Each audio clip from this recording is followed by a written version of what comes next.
All right. The first non-completely bait banner has dropped, and it's just a mostly bait banner. I love this art of Nobara, by the way.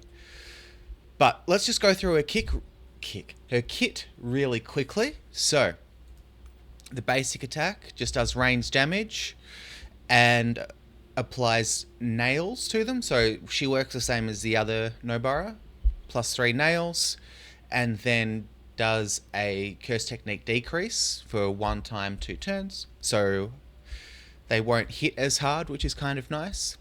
Her second skill, range attack to all enemies, which is nice, but it's fairly low even at level 10. And then gives them plus 1 nail, and also does a damage taken increase debuff, so you can actually hit them a bit harder, which is nice. And that only costs 5 curse energy, which is pretty good. And then hairpin or kanzashi, I believe it is. Range attack damage to any enemies with a nail, which is really good, and then removes all nails. But it doesn't give the target you're targeting a nail, which is really bad. So you actually need to set them up with these two. Or I guess, yeah, these two. Or the alt, which gives them 1 nail as well. So this can hit multiple as I understand it. And it does hit with a black flash, so it actually does quite a lot of damage. And we also get a 15% curse technique increase to self and the cooperator, which is really nice if you're doing a co-op ult. But all told, her biggest problem is that just down here, for 4 more days still, Yuta's here. And let's be real, overall, he's just kind of better. While it's true it's a bit more expensive, he also has an AoE skill, which does more damage and gives them a crit resist debuff, so you're going to hit them harder. And also on the little enemies, you can actually do a 1-hit KO. This is a much harder hitting thing than anything she's got. And the ult maxes out much higher as well.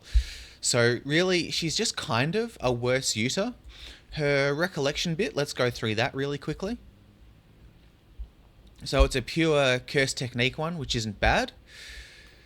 Upgrade style, and it is Commander Ultimate, 40% curse technique increase for 3 turns. And then when she uses a recollection skill, so it kind of works out the exact same time as the recollection bit, but you can only use it once, so that's a bit annoying, but that's alright. It gives everyone 10% damage taken decrease, so it's a bit of a damage decrease, which is nice. Bit of a shield, mitigate some damage. And if you've got less than 70% health, she or the person wearing it gets an extra 25% damage taken decrease for 3 turns.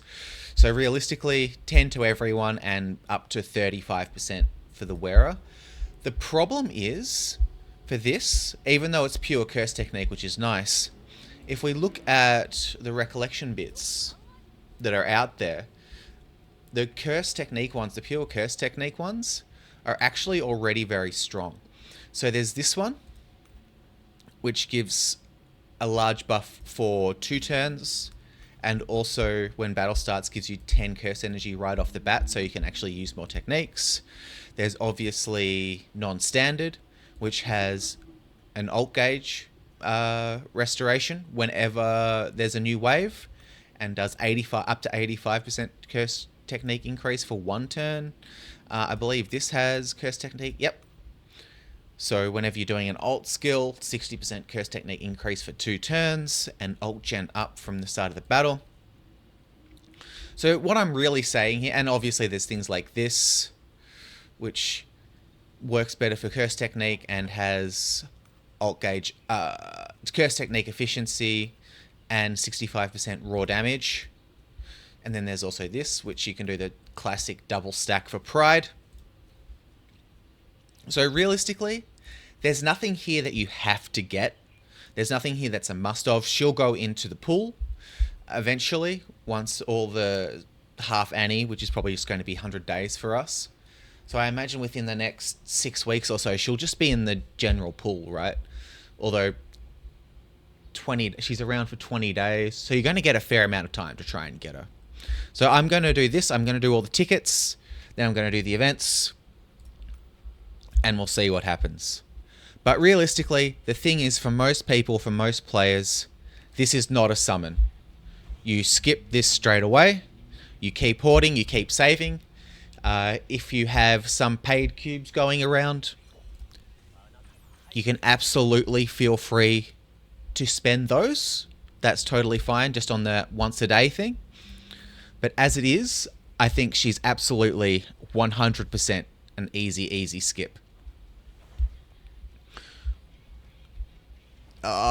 Probably just SRs, right?